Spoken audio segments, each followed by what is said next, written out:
So there used to be this idea that parents brought their children into the world and therefore owned them, that the child owed their parent their life and therefore needed to be grateful and subservient to that parent. And my generation has largely pushed back against that. We didn't like that at all. Additionally, because it doesn't make any sense. Like, you created a being and then now you're going to make that being over whom you have power subservient to you and make them enact gratitude, even though they had no choice or consent in the matter. Like, that just violates our fundamental understanding of fairness. So I know that when I am approaching this concept, I actually like to use an older legal framework. It's just going to be no surprise for anyone who follows the subreddit or this channel. And the one that I like to use is one of a regency.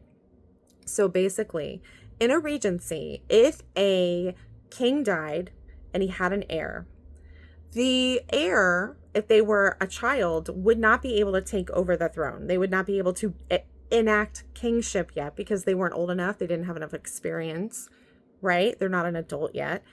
So often the queen would be a queen regent. She would caretake the throne for that heir. She would be in a position of power, but also be teaching the child how to become in that position of power. And so there'd be this like kind of gradual, depending on the age of the heir, where the queen she'd take over power, but she would be preserving it for the king. And then she would sort of let loose the reins and bring him in, and you kind of get like your apprenticeship or something. So at some point he starts attending the meetings of state and meeting with diplomats. And so the slow release of power, moving the heir into the position of power and authority as the queen regent kind of like then steps back. So there is no like hard, you weren't a king and now you are. There was this, incremental releasing of authority and bringing him into his authority. Now, obviously there's like a patriarchy issue there, but I like the framework for the parent-child relationship, because if you bring a child into the world, what that means is you are responsible to and for that child. But also, you are not in a position of like a tyrant. You're more in a position of caretaking for that child until they can caretake for themselves.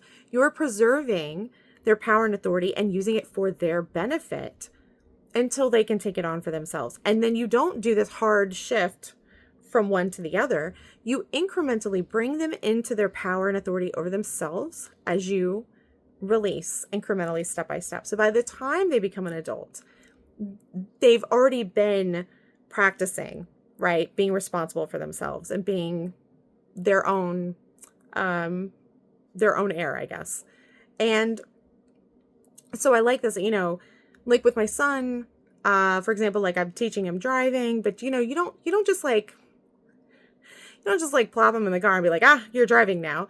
You're incrementally teaching them what to do. Like, for example, they might be with you while you're driving and you're discussing things and you point things out in traffic, and then maybe you might let them, I know my dad, one of the first things he did was he let me, do the gear shifts. So he would let me do the gear shift while he would move from one gear to another. So I'm not even in the driver's seat, but I'm like helping. Any good teacher, which is really what a parent is at the core, you're being a teacher. Any good teacher is going to be moving people into competency and capacity incrementally so that it doesn't feel so jarring. It's not as scary. It's a step-by-step stepping into that competency, that confidence, that power.